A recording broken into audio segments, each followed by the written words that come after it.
ధ్యానం అంటే శ్వాస మీద ధ్యాస. మనలో జరిగే సహజమైన సరళమైన ఉచ్ఛ్వాస నిశ్వాసాలను గమనిస్తూ ఉండటమే ధ్యానం. టీచర్స్ కూడా అందరూ కూర్చోండి. మీకు చక్కటి అవకాశం వచ్చింది ఈరోజు ప్రస్తుతం ధ్యానం అంటే ఏంటో తెలుసుకుందాం. చేతులు కలిపి కూర్చోవాలి బాబు. అందరూ చేతులు కలపండి, వేళ్ళల్లో వేళ్ళు పెట్టండి. అప్పుడే మనకి ఎనర్జీ వస్తుంది. రెండు చేతులు సపరేట్గా ఉంచుకోవద్దు, మీ ఎనర్జీని మీరు లాస్ అవుతారు. అందుకని మనతో మనం కలిసి ఉంటున్నాం, ప్రశాంత స్థితిలో ఉన్నాం. అద్భుతంగా ఉంటుంది. ధ్యానం అంటే అర్థం చేసుకుందాం.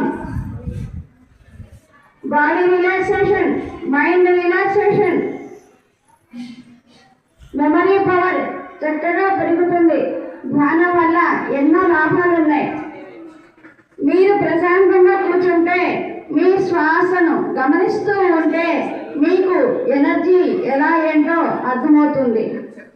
చేతులు విడవద్దు, కళ్ళు తెరవద్దు.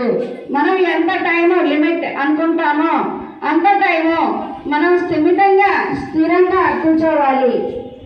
స్థిర సుఖ ఆసనంలో కూర్చుని మనలో జరిగే సహజమైన సరళమైన ఉచ్ఛ్వాస నిశ్వాసాలను గమనిస్తూ ఉండటమే ధ్యానం.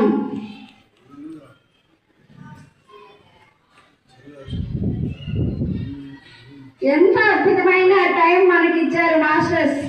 మరి ఆ టైంని మనం సద్వినియోగం చేసుకుందాం. నడుము తెల్లగా పెట్టాలి, ఐస్ క్లోజ్ చేయాలి, ఐస్ ఓపెన్ చేయకూడదు.